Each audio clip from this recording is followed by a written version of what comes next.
ढेंकानाल रे आधार सेवा केन्द्र उद्घाटित। आज ढेंकानाल सहर बीएसएनएल कार्यालय परिसर रे राज्य खाद्य जोगाण और खाउटी कल्याण विज्ञान प्रजुक्ति विद्या मंत्री कृष्णचंद्र पात्र आधार सेवा केन्द्र को उद्घाटित करथिले। एही आधार केन्द्र विशेषकर mobile number update, biometric update, नाम ठिकाना, जन्म तारीख संशोधन, नुआ आधार एनरोलमेंट मिनिमम चार्ज रे जोगई दिया 5 ରୁ 17 वर्ष पर्यंत पिलामानकु सेवा पे बायोमेट्रिक मूल्य देबा पड़िबो नहीं बोली मान्यवर मंत्री को अधिकारी माने बुझाइथिले। होम एनरोलमेंट सर्विस मध्ये जोगाई दिया जिवो। ए संपर्क रे मान्यवर मंत्री श्री कृष्णचंद्र पात्र कहते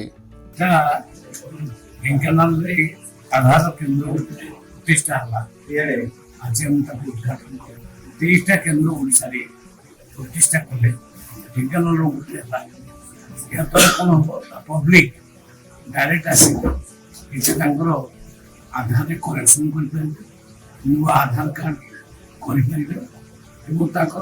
बायोमेट्रिक चिन्ह दे पारे 5 वर्ष 17 वर्ष स्टूडेंट्स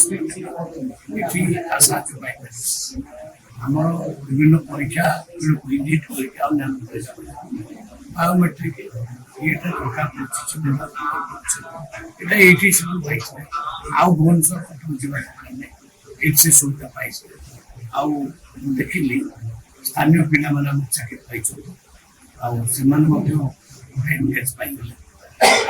ये संस्था भल कम कर आम लोक मैंने विशेषकर ढेंकानाल लोक मैंने यार सुযোগ पाई मत बहुत खुशी लगुच कार्य पूरा डिपार्टमेंट धन्यवाद। Bureau report mission news.